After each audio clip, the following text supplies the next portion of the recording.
அதிகாரம் 1 இறை வார்த்தைகள் 1 முதல் 5 முடிய.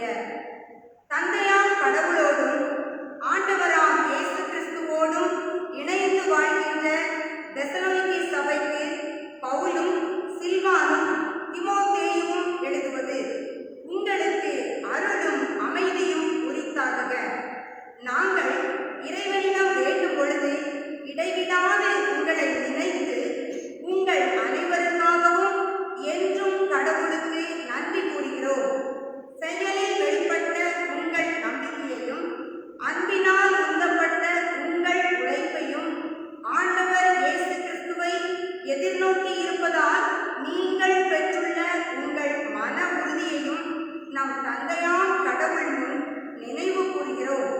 கடவுளின் அன்புக்குரிய சகோதர சகோதரிகளே, நீங்கள் தேர்ந்து கொள்ளப்பட்டவர்கள் என்பது எங்களுக்கு தெரியும்.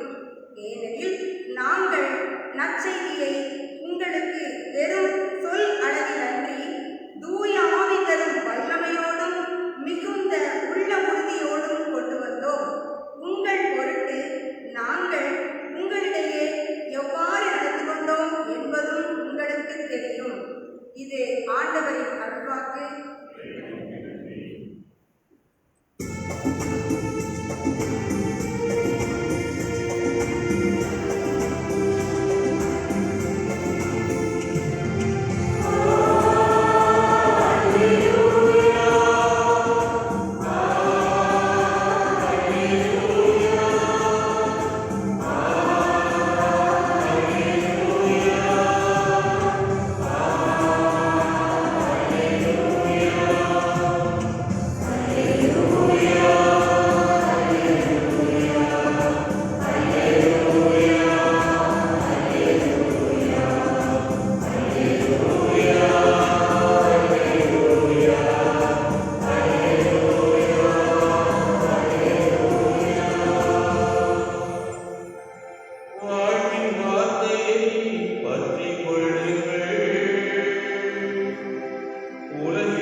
மத்தேயு எழுதிய நற்செய்தி அதிகாரம் 22 இறை வசனங்கள் 15 21 முடிய.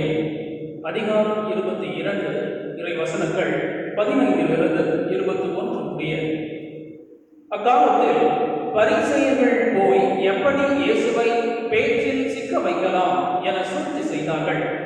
தங்கள் சீடரை ஏரோதியருடன் அவருடன் அனுப்பி, போதகரே, நீர் உண்மை உள்ளவர், எவரையும் பொருட்படுத்தாமல் கடவுளின் நெறியை உண்மைக்கு ஏற்ப கற்பிப்பவர், ஆள் பார்த்து செயல்படாதவர் என்பது எங்களுக்கு தெரியும்.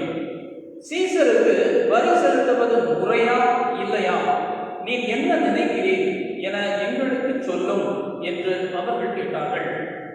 இயேசு அவர்களுடைய தீய நோக்கத்தை அறிந்து கொண்டு, வெளிவேடக்காரரே, ஏன் என்னை சோதிக்கிறீர்கள்? வரி கொடுப்பதற்கான நாணயம் ஒன்றை எனக்கு காட்டுங்கள் என்றார். அவர்கள் ஒரு ஜனாதியத்தை அவரிடம் கொண்டு வந்தார்கள். இயேசு அவர்களிடம், இதில் பொறிக்கப்பட்டுள்ள உருவமும் எழுத்தும் யாருடையவை என்று கேட்டார். அவர்கள் சீசருடையவை என்றார்கள். அதற்கு அவர், ஆகவே சீசருக்கு உரியவற்றை சீசருக்கும் கடவுளுக்கு உரியவற்றை கடவுளுக்கும் கொடுங்கள் என்று அவர்களிடம் கூறினார். இது ஆண்டவரின் அருள்வாக்கு.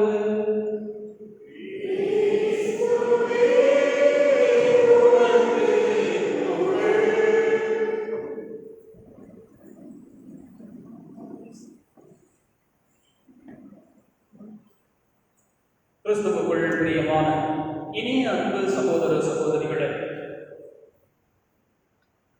சீனாவின் பெரும் சுவரை பற்றி நீங்கள் கேள்விப்பட்டிருப்பீர்கள். மிக பெரிய, மிக நீளமான, உயரமான சுவர். விலை மதிக்க முடியாத செலவினங்களையும் உழைப்பையும் முற்றிலுமாக தனக்குள்ளே விழுங்கிவிட்டு மிக உயரமாய் பழம் பெருமையோடு எழுந்து நிற்கின்ற சுவர். இது உலக அதிசயங்களில் ஒன்றாக அந்த சுவர் இருக்கிறது.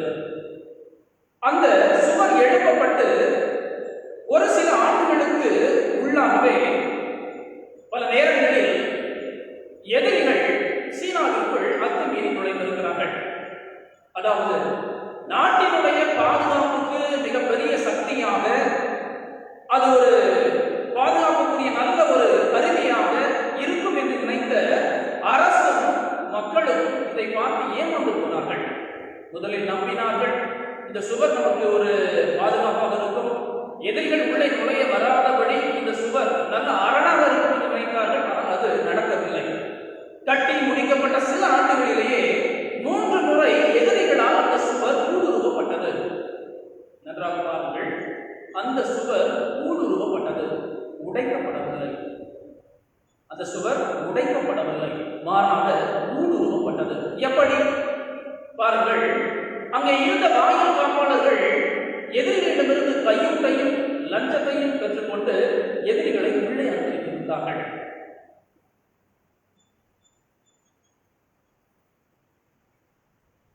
மனிதர்கள் கட்டியது ஏமாற்றம் தரவில்லை. மனிதர்கள் கட்டியது ஏமாற்றம் தரவில்லை. ஆனால் மனிதரே, அவர்களது குணமே ஏமாற்றம் தந்தது. மனிதர்களுடைய வாழ்வில் விவேகத்தால் முன்மதியால் கட்டப்பட்ட அவர்களது பெரும் சுவர் அவர்களுடைய அதே பிற்போக்குத்தனத்தால், மூடத்தனத்தால், மடமையால், மோசமான குணத்தால் எந்த பயனும் தரவில்லை. இது வாழ்வில் யதார்த்தமான உண்மை.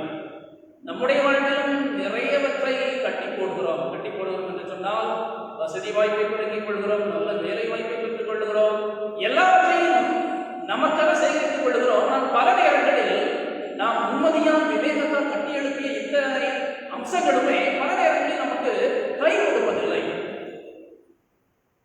பிரியமானவர்களே, கட்டியவர்களுக்கும் உரிமையாக உருவாக்கியவர்களுக்கும் அந்த பெரும் சுவர் எந்த பயனும் இல்லாமல் போய்விட்டது. இதை போலதான் இஸ்ராயேல் மக்களுடைய வாழ்விலும், அவருடைய வாழ்விலும் சரி, வரலாற்றிலும் சரி, அவர்கள் விவேகத்தால் முன்மதியால் எதையெல்லாம் கட்டி எழுப்பி வைத்திருந்தார்களோ அவையெல்லாம் அவர்களுக்கு உதவி செய்யவில்லை. இன்றைய முதல் வாசகத்திலே நாம் பார்க்கிறோம், சைரஸ் என்ற மன்னன் அடிமைத்தனத்தில் இருந்த இஸ்ராயேல் மக்களுக்கு விடுதலையை கொடுக்கிறார். யார் இந்த சைரஸ் மன்னன்? பாபிலோனிய அடிமைத்தனத்தில் இருந்தவர்களுக்கு ஒரு விடுதலையினுடைய கருவியாக புறவினத்தார்களுடைய மன்னனான சைரஸை ஆண்டவர் தேர்ந்தெடுக்கிறார். அவனுக்கு அருள்புரிவு செய்கிறார். அவனோடு கடவுளுடைய ஆவி இருக்கிறது என்று சொல்கிறார். நான் அவனை கருவியாக தேர்ந்தெடுத்திருக்கிறேன், அவன் இஸ்ராயேல் மக்களை விடுதலை செய்வான், அவன் மீட்பனாக இருப்பான் என்று ஆண்டவர் சொல்வதை எசேயா இறைவாக்கினருடைய புத்தகத்தில் பார்க்கிறோம். இதற்கு முன்பாக நீதி தலைவர்கள் வந்திருக்கிறார்கள், இறைவாக்கினர்கள் வந்திருக்கிறார்கள், அரசர்கள் வந்திருக்கிறார்கள், இறைவனால் தேர்ந்தெடுக்கப்பட்டவர்கள் வந்திருக்கிறார்கள். அத்தனை பேருமே ஆண்டவருடைய சிறப்பு அழைப்பை பெற்று தேர்ந்தெடுக்கப்பட்டு ஆண்டவருடைய அருள்பொழிவை பெற்றுக் கொள்கிறார்கள். இவையெல்லாம் யூத சமூகத்தில் இருந்து வருகிறவர்கள். ஆனால் யூத சமூகத்தை அல்லாத ஒரு புறவினத்து மன்னன் சைரஸ் ஆண்டவரால் தேர்ந்தெடுக்கப்பட்டு திருப்பொழிவு செய்யப்பட்டு ஆவியானவர் கொடுக்கப்பட்டு மீட்பராக இஸ்ராயேல் மக்களுக்கு விடுதலையை கொடுப்பவராக ஆண்டவரால் தேர்ந்தெடுக்கப்பட்ட கருவியாக வந்திருக்கிறார். இது ஆண்டவரனை, அதாவது வரலாற்றில் பார்க்கும் பொழுது அவனுக்கு அருள்பொழிவு நேரடியாக செய்யவில்லை, ஆவியை கொடுக்கவில்லை. ஆனால் கடவுளுக்கு தெரியும் யாரையும் தன்னுடைய தூதனாக தேர்ந்தெடுக்கப்பட்டவராக பயன்படுத்த முடியும் என்பது அவருக்கு தெரியும். கடவுள் யாரையும் எவரையும் தனக்கு உரியவராக பயன்படுத்த முடியும். அப்படி என்றால் இதுவரை கட்டி காத்த நாடு, கோயில், சமயம், நம்பிக்கை, திருச்சட்டம், யூத மரபு இவற்றையெல்லாம் தவிடு கொடியாக்கி அன்றைய காலகட்டத்தில் அடிமைகளாக கிடந்தனர் இந்த யூத சமூகத்தினர். எதையெல்லாம் எங்களுக்கு முன்மதி, ஆண்டவர் எங்களுக்கு முன்மதியை கொடுத்திருக்கிறார், எங்களுக்கு விவேகத்தை கொடுத்திருக்கிறார். நாங்கள் தான் தேர்ந்தெடுக்கப்பட்டவர்கள், நாங்கள் தான் கடவுளுடைய வாரிசுகள், பிள்ளைகள் என்று சொல்லிக் கொண்டவர்கள் எல்லாருக்கும் அடிமைத்தனத்தில் உழன்ற போதுதான் தெரிந்தது ஆண்டவர் எவரையும் எதற்காகவும் எப்படியும் பயன்படுத்த முடியும் என்று. பிரியமானவர்களே, அப்படி என்றால் இஸ்ரவேல் மக்களுடைய வாழ்வில் இதை உணர்ந்து கொண்டார்கள். ஞானம் இல்லை, விவேகம் இல்லை, முன்மதி இல்லை, நல்லவற்றை கேட்டுக் கொள்ளுகிற பக்குவமும் இல்லை. அப்படி என்றால் இனி இரண்டாம் வசனத்தை பார்க்கிறோம். எப்படி என்றால் தெசலோனிக்கேயர் திருமுகத்தில் அழகாக பவுல் 3 காரியங்களை சொல்கிறார். அந்த 3 காரியங்கள் என்னவென்று சொன்னால், அன்பினால் உந்தப்பட்ட உழைப்பு, செயலில் வெளிப்பட்ட நம்பிக்கை, ஆண்டவரை எதிர்நோக்கி இருந்த பொழுது, அதாவது ஆண்டவர் வருவார் என்று எதிர்நோக்கி இருந்து அதில் வெளிப்படுகிற மன உறுதி. இந்த 3ஐயும் சொல்லி வருகிறார். காரணம் என்ன? ஏற்கனவே நற்செய்தி கொடுக்கப்பட்டு விட்டது. அந்த நற்செய்தியை முன்மதியோடும் விவேகத்தோடும் பக்குவத்தோடும் அணுகி வாழ வேண்டும் என்று சொன்னால் அன்பு, நம்பிக்கை, மன உறுதி தேவை என்பதை ஆழமாக எடுத்து காட்டுகிறார்.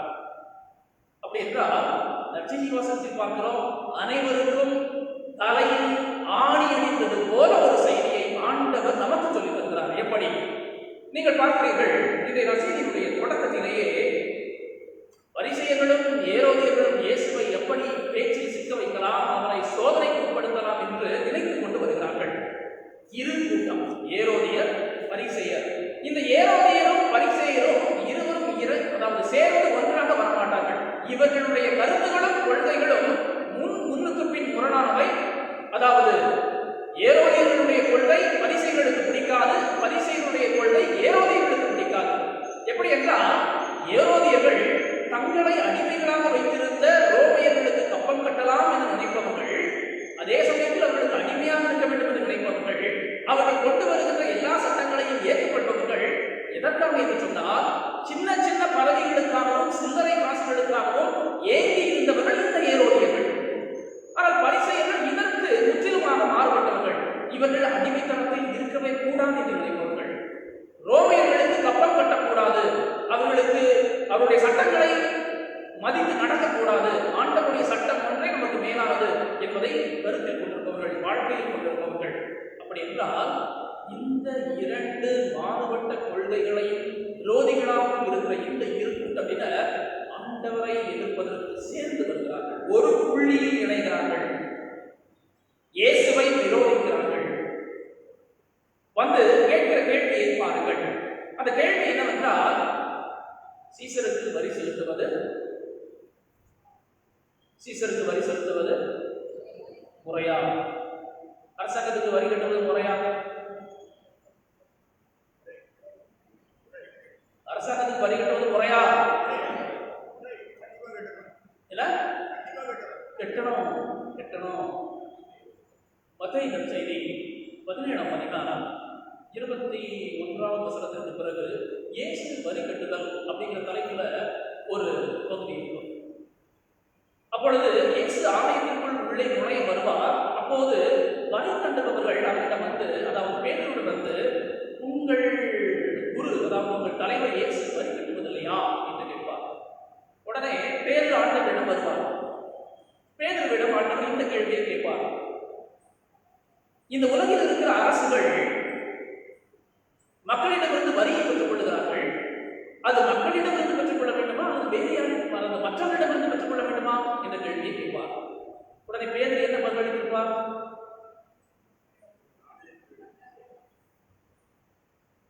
மக்களிடமிருந்து தன்னுடைய குடிமக்களிடமிருந்து வரி கேட்பது முறையா, அது மற்றவர்களிடமிருந்து வரி கேட்பது முறையா என்று கேட்பார்.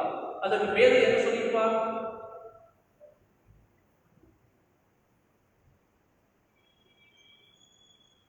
நீங்க பைபிள் திறக்கலையா? நான் அதிகாரத்தை சொல்றேன். மற்றவர்களிடமிருந்து. யாரிடமிருந்து? தன்னுடைய குடிமக்களிடமிருந்து அல்ல, மற்றவர்களிடமிருந்து. அப்ப ஆண்டவர் சொல்றாரு, நாம குடிமக்களுக்கு தடையா இருக்க வேண்டாம், நீ போய் தூண்டில போடு, ஒரு மீன் கிடைக்கும், அந்த ஸ்தாத்தியர் நாணயம் இருக்கும், உனக்கு எனக்கு சேர்ந்து வரியை கட்டு அப்படின்னு சொல்றாரு. என்ன அர்த்தத்தில் சொல்றாரு? அந்த காலத்தில் இருந்த அரசுகள் தங்களை சுற்றி இருந்த மற்ற அரசுகளை பிடித்துக் கொண்டு அவர்கள் மீது வரியை செலுத்தி கப்பம் கட்ட வைத்தார்கள். தன்னுடைய சொந்த மக்களிடமிருந்து எதையும் வாங்கவில்லை. சரி, இங்கே வரும். அப்போ அரசாங்கத்துக்கு வரி கட்டுறது முறையா இல்லையா? அது உங்களிடமே விட்டு நீங்களே முடிவு செய்து கொள்ளுங்கள். இன்னைக்கு ஜிஎஸ்டி, இன்னும் பல வரி சுமைகள், நிறைய சிறு வியாபாரிகள் எடுத்து வர முடியாத நிலை, அந்த ஜிஎஸ்டி பணத்தையே மாநிலங்கள் பெற்றுக்கொள்ள முடியாத நிலை, இப்படி எல்லாம் இருக்கிறது. அதான் நீங்களே முடிவு செய்து கொள்ளுங்கள். இரண்டாவது, இங்கே வருவோம். சீசருக்கு வரி செலுத்துவது முறையா இல்லையா என்று கேட்கிறார்கள். உடனே ஆண்டவர் சரியான பதிலை எப்பொழுதுமே உடனடியாக சொல்ல மாட்டார். அவர் ஒரு குறுக்கு புத்தியோடு, சோதிக்கும் நோக்கத்தோடு யாரெல்லாம் வந்து ஆண்டவரிடம் கேள்வி கேட்கிறார்களோ அவங்களுக்கு பதிலை சொல்ல மாட்டார். அவங்கள திருப்பி ஒரு கேள்வியை கேட்பார். எப்பொழுதுமே நேரடியாக பதில் சொல்லவே மாட்டார். அவருடைய வாயிலிருந்து எளிதாக பதிலை குடுக்கிவிட முடியாது. அவர் என்ன செய்வார் சொன்னால் திருப்பி ஒரு கேள்வியை கேட்பார். ஒரு முறை இயேசுவிடம் வந்து சதுசேயர்கள் பரிசேயர்கள் கேட்பார்கள். அதாவது யோவானுக்கு அதிகாரம் மேலிருந்து வந்ததா கீழிருந்து வந்ததா என்று கேட்பார்கள். உடனே ஆண்டவர் இயேசு வந்து அதுக்கு உடனே பதில் சொல்ல மாட்டார். அதாவது இவங்க கேட்கும் பொழுது உங்களுக்கு எந்த அதிகாரம் நீ இதை எங்களுக்கு கற்பிக்கிறீர் என்று கேட்கும் பொழுது ஆண்டவர் இந்த கேள்வியை கேட்பார். அதாவது யோவானுக்கு அதிகாரம் மேலிருந்து வந்ததா கீழிருந்து வந்ததா என்ற எதிர் கேள்வியை கேட்பார். அப்படி என்றால் இதை போல இங்கேயும் ஆண்டவர் உடனே பதிலை சொல்ல மாட்டார். எப்படி விவேகமாய் முன்மதியோடு பக்குவமாய் கையாளுகிறார் என்று பாருங்கள். உடனே ஒரு நாணயத்தை கொண்டு வர சொல்கிறார். அந்த நாணயத்தை அவர்களிடம் காட்டி, அது வந்து ஒரு தெனாரியம், அந்த நாணயத்தின் பெயர் தெனாரியம். அந்த நாணயத்தை காட்டி இதில் உள்ள எழுத்துக்களும் உருவமும் யார் தேவை என்று கேட்கிறார்கள். உடனே அவர்கள் பதில் சொல்கிறார்கள், சீசர் தேவை. ஒரு பக்கத்தில் சீசருடைய உருவம் இருக்கும். அந்த சீசருடைய உருவத்திற்கு மேலே இறைவனா அகத்து பேரரசு, அகத்து அரசினுடைய மகன் திபேரியோ என்று எழுதப்பட்டிருக்கும். அவனுடைய உருவம், அந்த உருவத்திற்கு மேலே இறைவனா அகத்து அரசினுடைய மகன் திபேரியோ என்று எழுதப்பட்டிருக்கும். இன்னொரு பக்கத்தில் பெரும் குருவுக்கெல்லாம் குரு என்று அச்சிடப்பட்டிருக்கும். பாருங்கள், ஒரு பக்கம் கடவுளாக தன்னை சித்தரித்துக் கொண்ட அரசன், இன்னொரு பக்கம் குருவுக்கெல்லாம் பெரிய குருவாக இருக்கின்ற அரசன். உடனே ஆண்டவர் அவர்கள் சொல்வதை அப்படியே வாங்கி வைத்துக் கொண்டு, அப்படி என்ன சீசருக்குரியதை சீசருக்கு கொடுங்கள், கடவுளுக்குரியதை கடவுளுக்கு என்ன கொடுக்கணும்? கடவுளுக்கு என்ன கொடுக்கணும்? நீங்க ஏன் காணிக்க போறீங்க?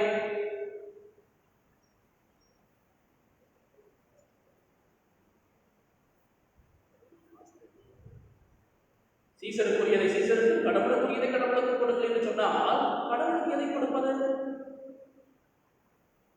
இஸ்ராயேல் மக்களுடைய வாழ்வில் கடவுள் ஒருவரே அரசன், கடவுள் ஒருவரே குரு, அவர்தான் முதன்மையானவர். இஸ்ராயேல் மக்களுக்கு இதுதான் ஆண்டவருக்கு கொடுக்கப்பட்ட கட்டளை. இஸ்ராயேல் மக்கள் வாழ்வில் தன்னுடைய அரசனாக கடவுளை மட்டுமே வைத்திருந்தார்கள். பெரிய குருவாக தங்களை வழிநடத்துபவராக கடவுளையே வைத்திருந்தார்கள். இப்பொழுது அந்த கடவுளுக்கும் குருவுக்கும் கொடுக்க வேண்டிய இடத்தை யாருக்கு கொடுக்கிறார்கள்? யாருக்கு? சீசருக்கு கொடுக்கிறார்கள். இதைத்தான் பல நேரங்களில் இயேசுவின் மீது வைக்கப்பட்ட குற்றச்சாட்டு, அவருக்கு கொலை தண்டனை கொடுத்த பொழுது அவருக்கு கொடுத்த குற்றச்சாட்டு 23 அதிகாரம் 2ஆம் வசனத்தில் பார்க்கிறோம். சீசருக்கு இவன் கப்பம் கட்டக்கூடாது என்று சொன்னான். முதல் குற்றச்சாட்டு, இவன் மக்களிடையே குழப்பத்தை உண்டாக்குகிறான். இரண்டாவது குற்றச்சாட்டு, இவன் சீசருக்கு கப்பம் கட்டக்கூடாது என்கிறான். இரண்டாவது, யோவான் நற்செய்தி 19ஆம் அதிகாரம் 12ஆவது வசனத்தில் பிலாத்து இயேசுவை விடுவிக்க வழி தேடுவான். உடனே மக்கள், அந்த தலைமை சங்கத்தார் அனைவரும் வந்து பிலாத்திடம் சொல்வார்கள், நீர் இவரை விடுவித்தால் தம்மையே அரசராக்கிக் கொள்ளும் சீசருக்கு எதிரி யாரு? பிலாத்து என்று சொல்வார்கள். அதே போல 15ஆவது வசனத்தில் சீசரை தவிர வேறு அரசர் எங்களுக்கு இல்லை. அப்ப என்ன செஞ்சாங்க? கடவுள் இருந்த நிலையை தூக்கி தூர எரிந்துவிட்டு கடவுள் இருந்த அந்த அந்தஸ்தில், அந்த இடத்தில் சீசரை கொண்டு வந்து வைக்கிறார்கள். அதனாலதான் ஆண்டவர் வந்து அப்படியே பக்குவமா சொல்றாரு, டேய் சீசருக்குரியதை உருவமும் எடுத்து சீசருக்குரியவை அப்படின்னா அவன் இடத்துல இருந்த கடவுள் எங்கடா போனார்? அந்த சீசர் இருந்த இடத்துல கடவுள் எங்க போனா? பதில் சொல்ல முடியவில்லை. அவர்களுக்கு பதில் சொல்ல முடியவில்லை. இதுவரைக்கும் கடவுளே எனக்கு எல்லாம் என இருந்த நீங்கள் எப்படி சீசரை அரசராக்கி கொள்ள முடிகிறது? சீசரை எப்படி உருவாக்கி கொள்ள முடிகிறது? இது வெறுமனே என்ன சொல்றது, நம்ம அரசாங்கத்துக்கு கொடுக்க வேண்டியது அரசாங்கத்துக்கும், கடவுளுக்கு கொடுக்க வேண்டியது கடவுளுக்கும் கொடுக்கணும் அப்படிங்கிறதெல்லாம் கிடையாது. என்ன இது நாம இறையிலாம செய்து கொண்டது. சரியா? கடவுளுக்கு கொடுக்க வேண்டியது கடவுளுக்கும், அரசாங்கத்துக்கு கொடுக்க வேண்டியது அரசாங்கத்துக்கு கொடுக்கணும். அப்படி அல்ல இங்கு இயேசு கொண்டு வந்த நீதி.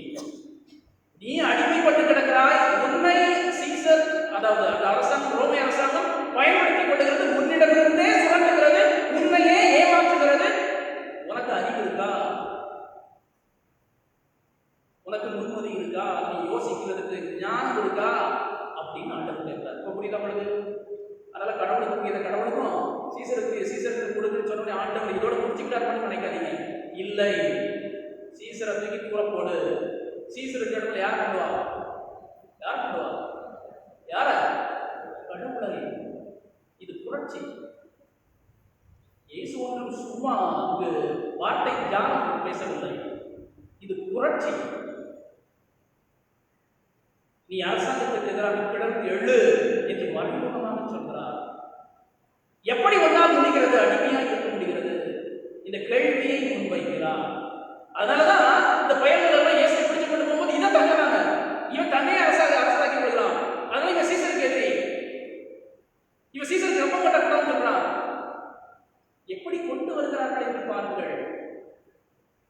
மனிதனுடைய மறுவாழ்வை, மறுமலர்ச்சியை தன்னுடைய அன்பினால் சொன்ன இயேசு அதே சமயத்தில் தன்னுடைய புரட்சிகரமான வார்த்தைகளில் அந்த புரட்சியை செய்யவும் மனிதர்களை, அந்த இஸ்ராயேல் மக்களை கொடுக்கிறார். அப்படி என்ன சொன்னால், விவேகத்தோடு வாழ அழைக்கும் இயேசு இந்த தலைப்பில் சிந்திக்க அழைக்கப்படுகிறோம். இன்னைக்கு விவேகத்தோடு வாழ வேண்டியது இளைஞர்கள் மட்டுமல்ல, மக்களாகிய நாமும் தான். இந்த விவேகம் எப்படிப்பட்டதாக இருக்கிறது? இன்னைக்கு நம்ம பல நேரங்களில் இளைஞர்களுக்கு நல்ல கல்வி, நல்ல வேலை, கை நிறைய கூலி, வசதியான வாழ்வு, ஆடம்பர உல்லாச போக்கு என்னும் களங்களில் அவர்களை மட்டும் உருவாக்கி இருக்கிறோம். நல்லா சாப்பிட, நல்லா படி, நல்லா சம்பாதி, நல்ல வசதி வாய்ப்போட இருக்கு, இப்படித்தான் சொல்லி வளர்க்கிறோம். ஆனால் இந்த களங்களில் அவர்களை உருவாக்கிவிட்டு பல நேரங்களில் அடிமைத்தனத்தில் நாம் வைத்திருக்கிறோம். எப்படி அடிமைத்தனத்தில்? வாழ்வில் எது முக்கியம், எது தேவை, எது வாழ்வை பக்குவமாய் மாற்றி வைக்கிறது என்ற தெளிவான முன்மதியை, அறிவை, ஞானத்தை நாம் கொடுக்க மறந்து விடுகிறோம். எப்படி? இறைப்பற்று கொடுக்க மறந்து விடுகிறோம். நட்பு பற்று, வாழ்க்கை பற்று, மொழி பற்று, இனப்பற்று, பாரம்பரிய கலாச்சார பற்று, இவற்றையெல்லாம் கொடுப்பதற்கு மறந்து விடுகிறோம். இன்னைக்கு நமக்கு நம்மை சுற்றி ஒரு கம்ஃபர்ட் சோன், நம்ம சுற்றி ஒரு நல்ல வசதி வசதி வாய்ப்பை பெருக்கிக் கொண்டு அதுக்கு அப்புறம் இருக்கிற அப்பாவும் இருக்கிற அடிமைத்தனத்தை நம்ம ஒருபாடும் புரிந்து கொள்வதே இல்லை. இன்னைக்கு மேல்மட்டத்திலிருந்து கீழ்மட்ட வரைக்கும் அதுதான் நடக்குது. அரசாங்கத்திலிருந்து மேல்மட்ட, அரசாங்கத்தினுடைய அரசியலிருந்து கீழ்மட்ட குடும்ப வாழ்க்கையை தனிப்பட்ட இதுதான் நடக்குது. என்னை சுற்றி நான் நல்ல வாழ்வை வைத்துக் கொள்ள வேண்டும், எனக்கு நல்ல பதவி வேணும், எனக்கு இது நல்ல பணம் வேணும், அடியா பணம் பலம் வேணும், இதை சுற்றியே நம்முடைய வாழ்வை நகர்த்தி கொண்டிருக்கிறோம். அதனால்தான் கொஞ்ச காலத்துக்கு முன்பாக ஜல்லிக்கட்டு போராட்டம் வந்தது. எதற்காக இத்தனை இளைஞர் இளமன்கள் துடித்து எழுந்தால்? நம்முடைய பாரம்பரியம் நம்மை விட்டு போகிறது, நம்முடைய கலாச்சாரம் நம்மை விட்டு போகிறது. இந்த தலைமுறையினர் ஒன்றும் எப்படி சொல்றது, விவேகமற்றவர்கள் என்று மட்டும் எண்ணார்கள். அவர்களுக்கு தெரியும் எப்பொழுது எழுந்து வர வேண்டும், எப்பொழுது போராட வேண்டும், எப்பொழுது எதிர்த்து கேள்வி கேட்க வேண்டும் என்பது இந்த தலைமுறைக்கு தெரியும். அதை உருவாக்க வேண்டியது என்னுடைய பெற்றோர்களாகிய உங்களுடைய ஒவ்வொருவருடைய கடமை. அந்த கடமையை நாம் ஒழுங்காக ஆற்றினோம் என்று சொன்னால், இளைஞர்கள் தங்களை சுற்றி மட்டும் ஒரு வசதி வாய்ப்பை பெருக்கிக் கொள்ள வேண்டும் என்று நினைக்க மாட்டார்கள். இந்த உலகமும், இந்த இயற்கையும், என்னுடைய இனமும், மொழியும் எல்லோருமே நன்றாக இருக்க வேண்டும் என அவர்கள் நினைப்பார்கள். எனவே ஆண்டவரிடம் கேட்போம். ஆண்டவர் முன்மதியோடு செயல்பட்டார். அதனால்தான் சாவை எதிர்கொண்டு சென்று அதை சந்தித்தார். 3 வருடங்கள். இன்னைக்கு ஜார்க்கண்ட் மாநிலத்தில் பழங்குடியின மக்களுக்காக எதிர்த்து போராடி அங்கு இருக்கிற இளைஞர்கள் எல்லாரையும் திரட்டி அரசியல் அனுபவம் கொடுத்து அவர்கள் எப்படி சுரட்டப்படுகிறார்கள்,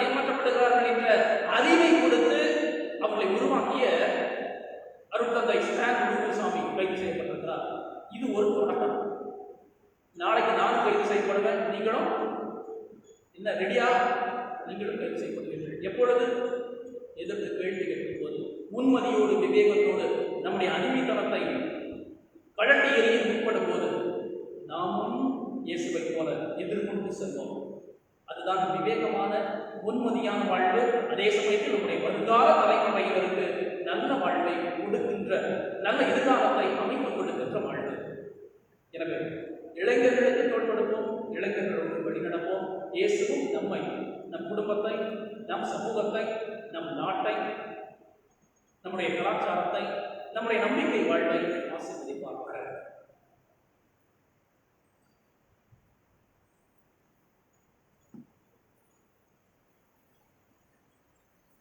அனைவரும் எழுந்து நம்முடைய விசுவாசத்தை அறிக்கையிடுவோம்.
சகோதர சகோதரிகளே, நம் வாழ்கிற சமூகத்தில், அரசியல் சூழலில், நமது குடும்பங்களில் நிலவுகிற பல்வேறு சூழல்கள் நமக்கு தேவைகளையும் துன்பங்களையும் நோய்களையும் நலமான காரியங்களை உருவாக்கி தந்திருந்தால் நாம் எல்லாவற்றிலும் கடவுளின் பராமரிப்பையும் பாதுகாப்பை வழிநடத்தி நாம் இருக்கின்றோம். அவரே நமக்கு எல்லாம். இத்தகைய நம்பிக்கையோடு நம்முடைய தேவைகளை எடுத்துரைத்து மன்றாடுவோம். சீடர்களை வழிநடத்திய அன்பு இயேசுவே, நீ தேர்வு கொண்ட எங்கள் திரு அவை தலைவரான திருத்தந்தை பிரான்சிஸ், ஆயர்கள், குருக்கள் மற்றும் அருட்சகோதரிகள் அனைவரையும் ஆசீர்வதிக்கிறோம்.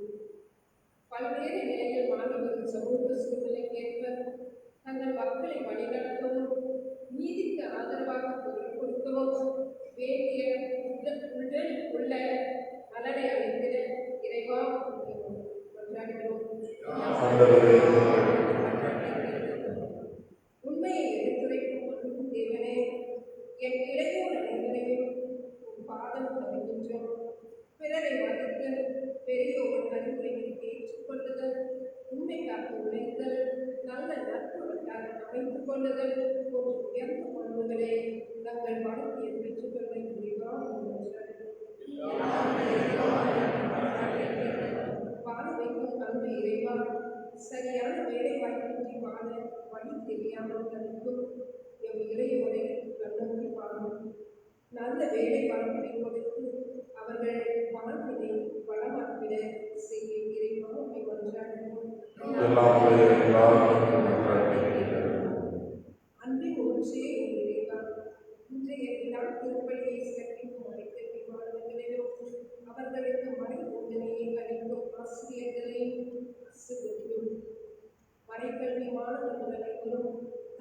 மற்ற போதனைகளை தங்கள் உருவாக்கி அதற்கேற்ற வாழ்வை எடுத்துக்கொள்ள ஆண்டவரே எங்கள் மன்னியும். நோயை நீக்கும் நல் மருத்துவரே எங்கள் பல்வேறுபட்ட நோயினால் வாழ்வு நிம்மதி தவிர்க்கும் மக்களை உண்மையான அன்பினால் அரவணைத்து சுகமளிக்கிற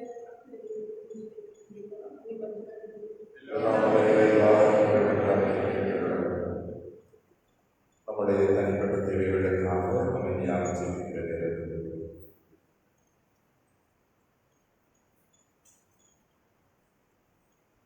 எங்கள் அன்பின் பரலோக தந்தையை தூய ஆவியானவர் இயேசுவே, ஞாயிற்றுக்கிழமையில் உம்மை வழிபட உடைய குடும்பமாக கூடி வந்திருக்கிற இந்த பங்கு சமூகத்திற்கு கலந்து கொடுக்கிறோம்.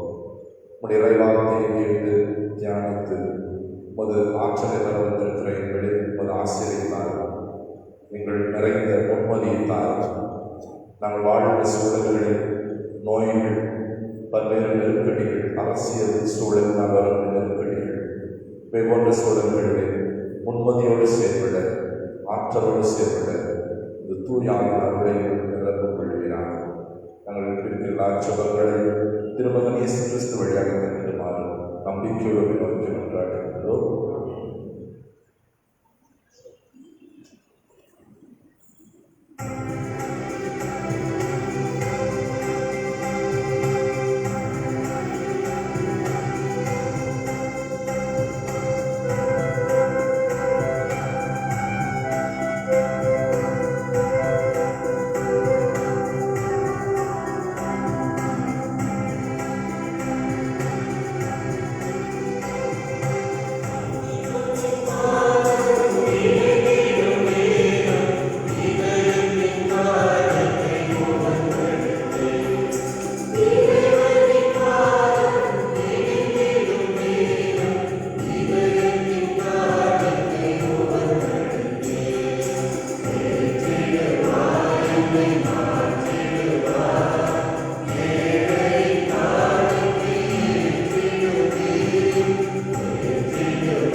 அன்புமிக்க சகோதர சகோதரிகளே, நீங்களும் நாங்களும் இணைந்து கொடுக்கிற திருப்பலியாவது எல்லாம் வல்ல தந்தையாகிய கடவுளுக்கு ஏற்றதாகும் செவியுங்கள்.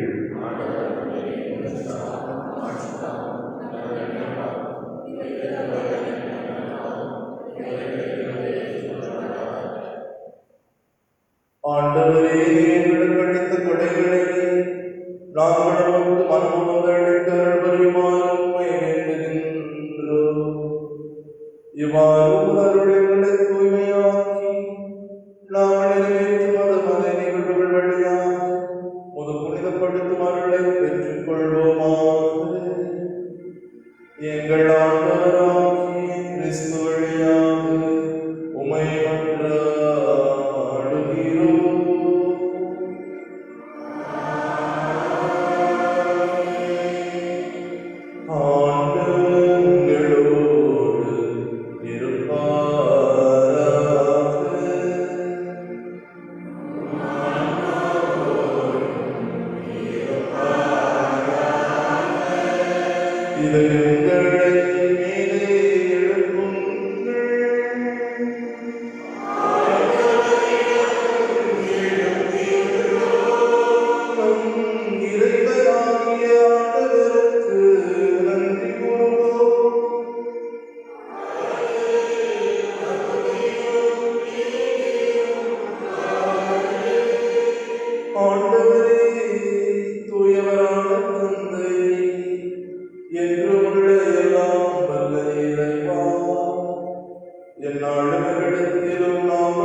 ஆண்டவரே, நிர்மையாகவே தூயவர், தூய்மை அனைத்திற்கும் ஊற்று.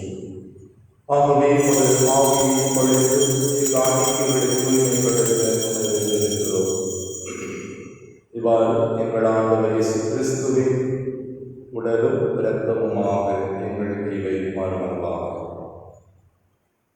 அவர் பாடுவிட உளங்கணிந்து தம்மை கையெழுத்த போது அப்பத்தை எடுத்து நன்றி செலுத்தி அதை விட்டு தம் சீடருக்கு அளித்து போரி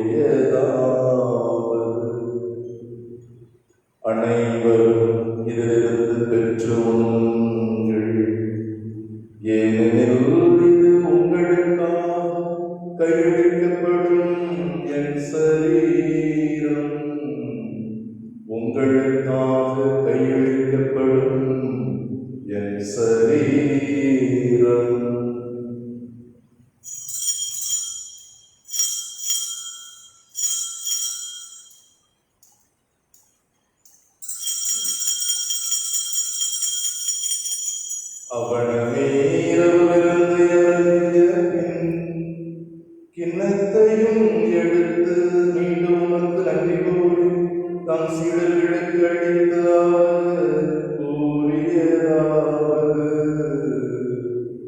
அனைவரும் இதிலிருந்து பெற்று பருகுங்கள். ஏனெனில் இது புதிய நிலையான உடன்படிக்கைக்குரிய என் இரத்தத்தின் கிண்ணம்.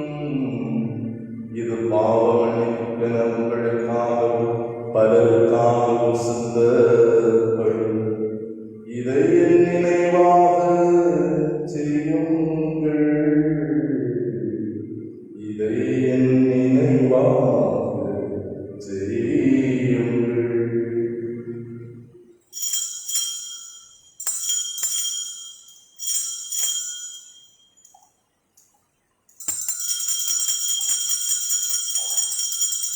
நம்பிக்கையின் மறைபொருள்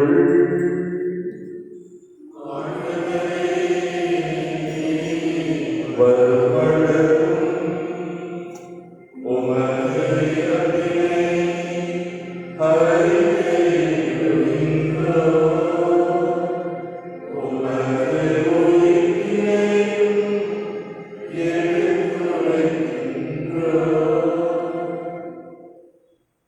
ஆகவே ஆண்டவரே, நாங்கள் கிறிஸ்துவின் இறப்பினையும் உயிர்ப்பினையும் நினைவு கூர்ந்து வாழ்வதரும் அப்பத்தையும் மீன்பழுக்கும் கிண்ணத்தையும் ஒப்புக் கொடுக்கின்றோம். உம் திருமணம் ஊழியம் புரிய தகுதியுடையவர்களை ஏற்றுக்கொண்டே, எனவே நமக்கு நன்றி செலுத்துகின்றோம். மேலும் கிறிஸ்துவின் உடலிலும் இரத்தத்திலும் பங்கு கொள்ளும் எங்களை தூய ஆவியால் ஒன்று சேர்க்க வேண்டும் என உம்மை தாழ்மையோடு மன்றாடுகின்றோம்.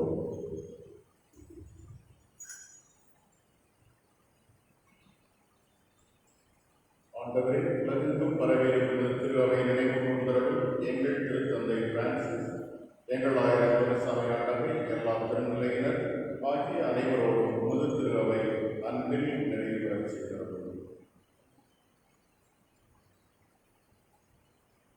உயிர் திரு எதிர்நோக்குடன் துயில் கொள்ள எங்கள் சகோதரர் சகோதரிகளே, இறந்தோர் அனைவரையும் இரக்கத்துடன் நினைவு கூர்ந்து உமது திருமுக ஒளியினுள் ஏற்றிருந்தும் எங்கள் அனைவர் மீதும் இரக்கமாயும்.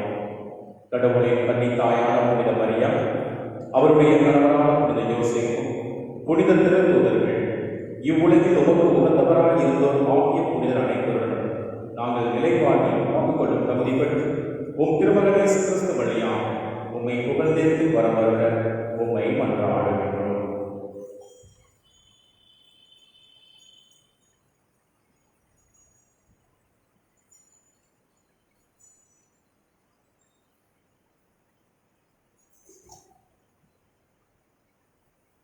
இவர் வழியாக இவரோடு இவரில் எல்லாம் வல்ல இறைவனாகிய தந்தை தூய ஆவியாரை ஒன்றித்து எல்லா புகழும் ஆட்சி என்றென்றும் உமக்கு உரியதே.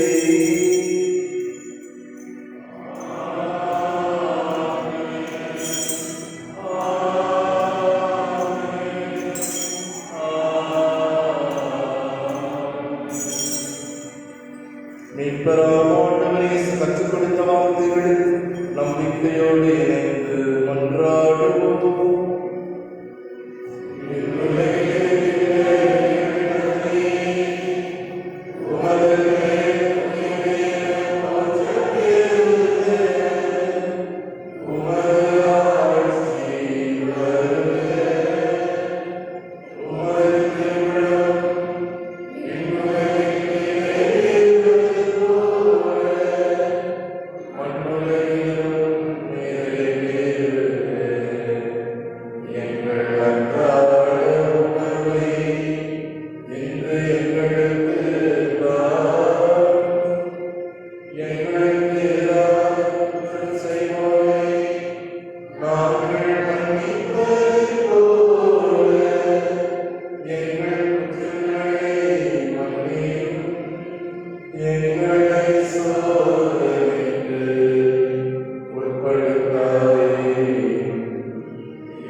ஆண்டவரே, தீமை அனைத்திலிருந்து எங்களை விடுவித்து எங்களது வாழ்நாளில் அமைதியை கனிவோடு உம்மை மன்றாடுகின்றோம். முதிரக்கத்தின் உதவியால் நாங்கள் பாவத்திலிருந்து எப்போது விடுதலை பெற்று யாதொரு கலக்கமுமின்றி நலமாயிருப்போமாக. நாங்கள் எதிர்நோக்கியிருக்கும் பேரிடத்திற்காகவும் எம் மீட்பராகிய இயேசு கிறிஸ்துவின் வருகைக்காகவும் காத்திருக்கின்றோம்.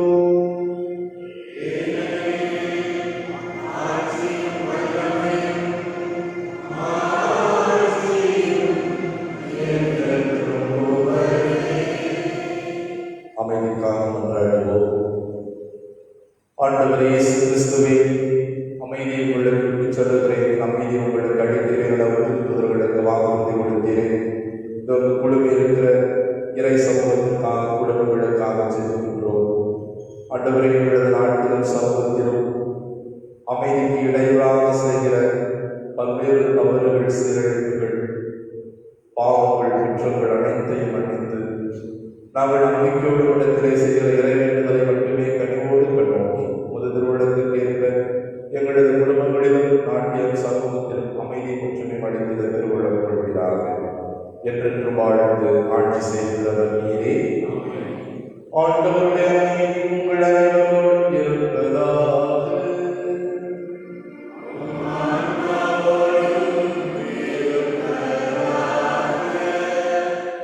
ஒருவர் அமைதி வாழ்த்துக்களை மகிழ்வோம்.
இதோ நம் ஆண்டவர் இயேசு உலகின் பாவங்களை போக்குகிற சுமரி தனது அணுகுமுறையிலும் தனது போதனையிலும் தனது எச்சரிக்கையிலும் அறிவுறுத்தலிலும் விவேகத்தோடு ஞானத்தோடு கடவுள் தூயாமை வழியாக வெளிப்படுத்திய விதத்தில் செயல்பட்டவர்.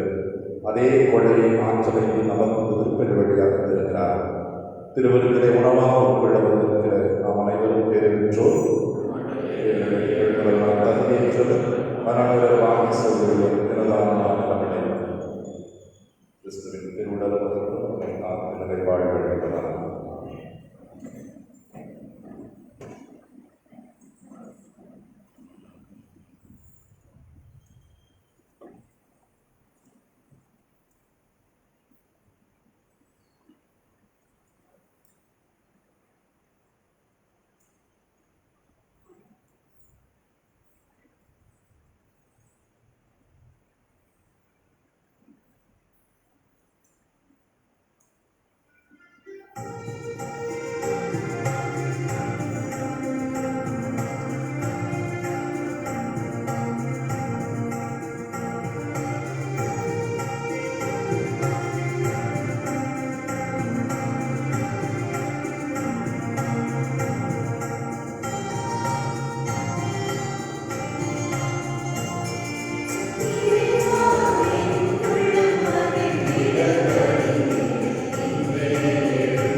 இயேசுவுக்கே புகழ், மரியே வாழ்க.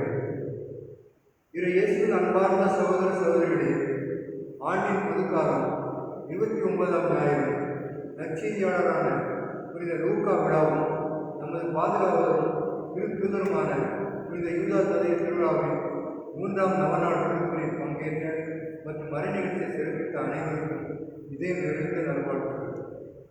19 திங்கட்கிழமை அருள் பணியாளரும் மறைய சாட்சியருமான புனிதர் ஜான் பிரபு, ஐசக் ஜோஸ், சிலுவையின் பால் மற்றும் தோழர்கள் நினைவாக அன்று நமது பாதுகாவலர் திருத்தூதருமான புனித யூதா ததை திருவிழாவில் 4ஆம் நவநாள் திருப்பலி மாலை 6:30 மணிக்கு நடைபெறும். அன்று மறைநிகழ்ச்சியை சிறப்பித்தவர்கள் புனித வின்சென்ட் தேவ் பால் சபை. 20 செவ்வாய்க்கிழமை நமது பாதுகாப்பு திருப்பதற்கான புனித யூதா ததையில் 5ஆம் நவநாள் திருப்பலி மாலை 6:30 மணிக்கு நடைபெறும். அந்த மறைநிகழ்ச்சியை சிறப்பிப்பவர்கள் புனித அன்னாள் சகோதரிகள். 21 புதன்கிழமை நமது பாதுகாப்பு திருப்பதற்கான புனித யூதா ததை விழாவில் 6ஆம் நவநாள் திருப்பலி மாலை 6:30 மணிக்கு நடைபெறும். அந்த மறைநிகழ்ச்சியை சிறப்பிப்பவர்கள் புனித யூதா ததையின் நலவாழ்வியல் அன்னை தெரேசா பெண்களியல். 22 வியாழக்கிழமை திருத்தந்தை புனித 2ஆம் ஜான் பால் நினைவு விழாவாகிய அன்று நமது பாதுகாப்பு திருவிழாவில் 7ஆம் நவநாள் திருப்பலி மாலை 6:30 மணிக்கு நடைபெறும். அந்த மறைநிகழ்ச்சியை சிறப்பிப்பவர்கள் புனித குழந்தை தெரேசா, ஆரோக்கிய அன்னை, பேதுராங்கியர்கள். 23 வெள்ளிக்கிழமை அருள் பணியாளர் கபஸ்தான புனித ஜான் நினைவு விழாவாகிய அன்று நமது பாதுகாப்பு திருவிழாவில் 8ஆம் நவநாள் திருப்பலி 6:30 மணிக்கு நடைபெறும். அந்த மறைநிகழ்ச்சியை சிறப்பிப்பவர்கள் புனித யூதா ததை, வளனார், விண்ணரசி அன்பியர்கள். 24 சனிக்கிழமை ஆயரான அன்பொழி மரியின் நினைவு விழாவாகிய நமது பாதுகாவலர் 9வது மாநாடு திருவிழா திருப்பதி மாலை 6:30 மணிக்கு நடைபெறும். அன்று மறைநிகழ்ச்சியை சிறப்பிப்பவர்கள் தோமையார் மரியன்னை நன்றியர்கள்.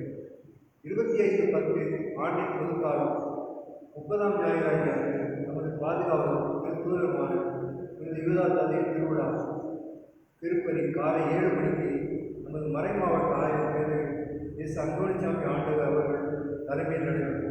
மறைநிகழ்ச்சியை சிறப்பிப்பவர்கள் புதுடன் பேசுகிறார்கள் பங்கு மேற்கொள். அன்று பூசை கருத்துகள் கிடையாது. மற்றும் மாலை 6 மணிக்கு சிறப்பு நற்கரணை நன்றி வழிபாடு கொடியிறக்கம் நடைபெறும். சிறப்பிப்பவர்கள் அனைத்து அந்நியங்கள் அமைப்புகள். கடந்த வார ஞாயிறு காணிக்கை ரூபாய் 4,392 திருமண அறிக்கை.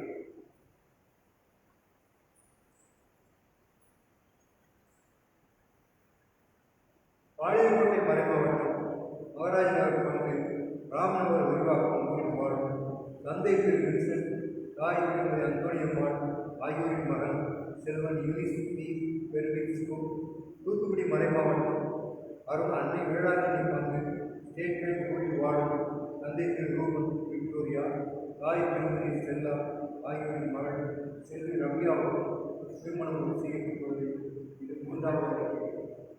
திருமணங்கள் ஏதாவது தடைகள் இருந்தால் பங்கு தொகைகளை எடுக்க வேண்டியது நமது கடமையாகும். திருமண நாள் 28/10/2020. இடம் அன்னை வேளாங்கண்ணி ஆலயம் தூத்துக்குடி. நன்றி, வணக்கம்.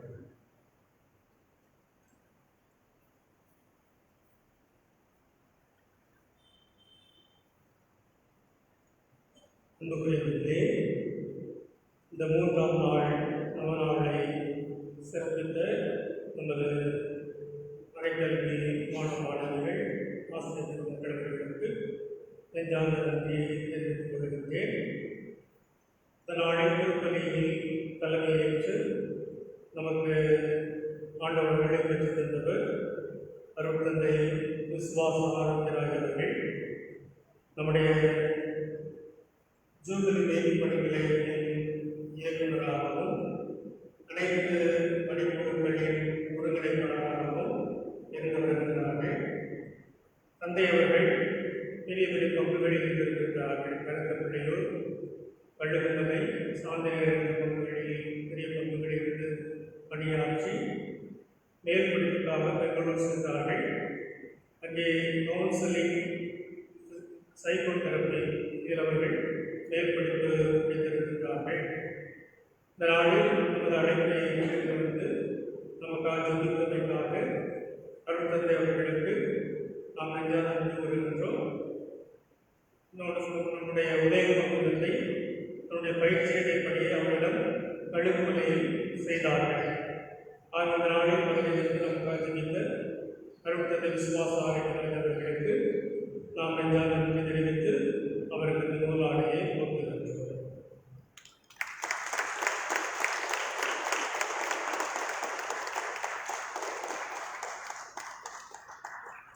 அடுத்ததாக விவிலியம், வழிபாடு, மறைக்கல்வி எல்லாம் அந்த பணிக்குழுவின் கீழ் வரும். அதற்கு செயலராக இருக்கின்றார்கள். தந்தை அவர்கள் இதற்கு முன்பாக நகரகட்டு பங்கிலே அருமையாக பணியாற்றினார்கள். அடுத்து விவிலியம் மேற்படிப்புக்காக பூனே சென்று அந்த மேற்படிப்பை முடித்து வந்திருக்கின்றார்கள். இப்பொழுது கிறிஸ்து வாழும் பணிக்குழுவின் செயலராக தலைமையாக பணியாற்றி கொண்டிருக்கின்றார்கள். அவர்கள் பொறுப்படுத்தவுடன் நிறைய பணிகளை, நிறைய போட்டிகளை நமது மறைமாவட்டம் முழுக்க நடத்தினார்கள். இறைமுது என்ற ஒரு யூடியூப் ஒன்றை உருவாக்கி ஒவ்வொரு நாளும் அவருடைய சிந்தனைகளை வழங்கி வருகின்றார்கள். அதாவது விவிலியத்தை பற்றி அவருடைய சிந்தனைகளை இன்னும் ஒவ்வொரு நாளும் உங்களுக்கு அனுப்பி வைக்கின்றேன். இந்த மாதம் ஜெபமாலை மாதாவுடைய மாதமாக இருப்பதால் புண்ணியர்கள் ஜெபமாலை மாதாவை பற்றி, ஜெபமாலை பற்றி என்ன அவர்கள் சொல்லியிருக்கின்றார்கள் என்பதை ஒவ்வொரு நாளும் அதை ஒருங்கிணைத்து அந்த யூடியூப் வழியாக அவர்கள் போட்டு வருகின்றார்கள். நான் உங்களுக்கு தினமும் அனுப்பி வருகின்றேன். அவங்க வந்தவுடனே பெரும்பான்மையான மாணவ மாணவிகள் இளைஞர்கள் இறைமக்கள் பங்கேற்றுக் கொள்வதற்கு அருமையான போட்டிகளை மறை மாவட்டங்களுக்கு நடத்தியிருக்கின்றார்கள். இன்று நமக்கு அருமையான மறைவுரையாற்றியிருக்கிறார்கள். ஆகவே தந்தை செல்வராஜர்களுக்கு நம்முடைய நெஞ்சான நன்றியை தெரிவிக்கும் விதமாக இந்த நூலாடியவர்களுக்கு நாம் அறிவிக்கிறோம்.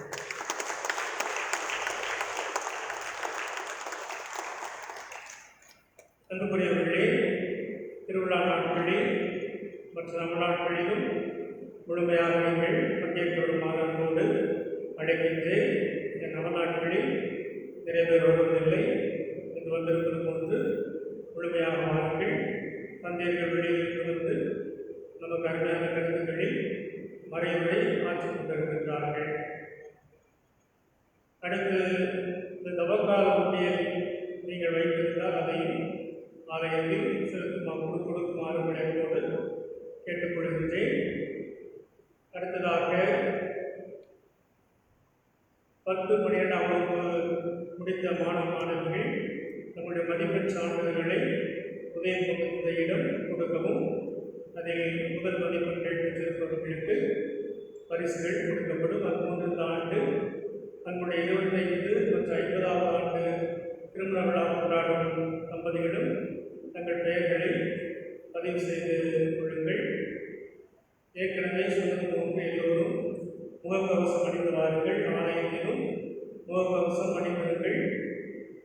அதே மாதிரி சானிடைசர் பூசி ஆலயத்திற்குள் வாருங்கள்.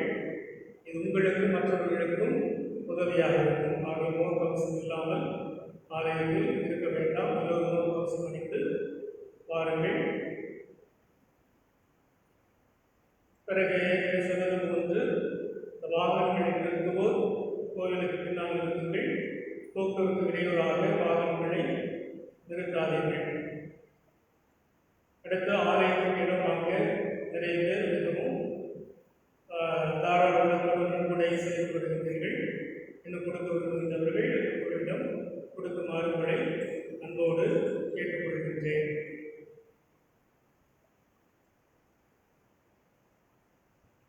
அதுபோன்று திருப்பதி முடிந்தவுடன் ஆலய வளாகத்தில் அமர்ந்திருக்கின்றவர்கள் இந்த நாற்காலிகளை ஆலயத்திற்குள்ளே போடுமாறு விளையாட்டோடு கேட்டுக்கொள்கின்றேன். புது நன்மை வருகின்ற குழந்தைகளுக்கு 22ஆம் தேதி வியாழக்கிழமை அன்று 5 மணி முதல் துப்புரவு உற்சாகம் கேட்கப்படும். குழந்தைகள் சரியாக வருமாறு கேட்டுக்கொள்கின்றேன். அதுபோன்று வருகின்ற ஞாயிற்றுக்கிழமை முன்னிறுத்தி திருவிழாவை கொண்டாடுகின்றோம். அன்று நம்முடைய மறை மாவட்ட ஆயர் அவர்கள், அந்தோனிசாமி ஆணையர் அவர்கள் வரையறுக்கின்றார்கள். ஆகவே ஏற்கனவே சரியாக 6:30 மணிக்கு ஜெபமாலை ஆரம்பமாகும். ஜெபமாலையை தொடர்ந்து வந்திருந்தீர்கள். 6:45க்கு நாம் வெளியே சென்று நம்முடைய ஆயர்களை வரவேற்க நாம் தயாராகுவோம். அந்த நாளில் இன்னும் நம்ம இருக்கின்ற குழந்தைகள் முன்னதாகவே 6:30க்கு வந்து ஆயர்களோடு பவனியில் இணைந்து கொள்ளுமாறு அன்போடு நினைக்கின்றேன். அடுத்த ஆயர்கள் நம்முடைய சிறப்பு நலவிதிகள் என்று வைத்திருக்கின்றார்கள். கல்வி, திருமண நலவிதி என்று, நற்செய்தி நலவிதி என்று வைத்திருக்கின்றார்கள். ஆகவே திருப்பதி முடிந்தவுடன் ஆயருக்கு வரவேற்பு கொடுக்கப்படும். அதன்பாக அந்த நலவிதியை நீங்கள் ஆயரிடம் கொடுக்குமாறு உங்களை அன்போடு கேட்டுக்கொள்கின்றேன். நாளை திருப்பதியை சிறப்பிக்கின்றவர்கள் புனித வின்சென்ட் பவுல் சபையினர்.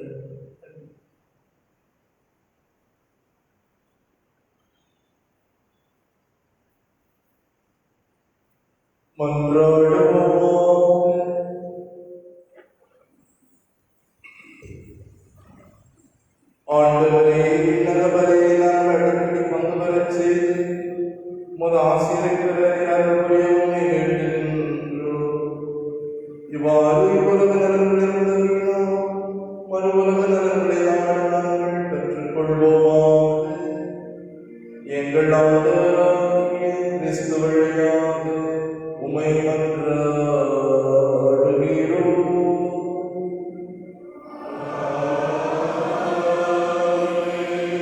ஆண்டவர் உங்களோடு இருப்பாராக.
யாரும் குறையாக சொந்தமாக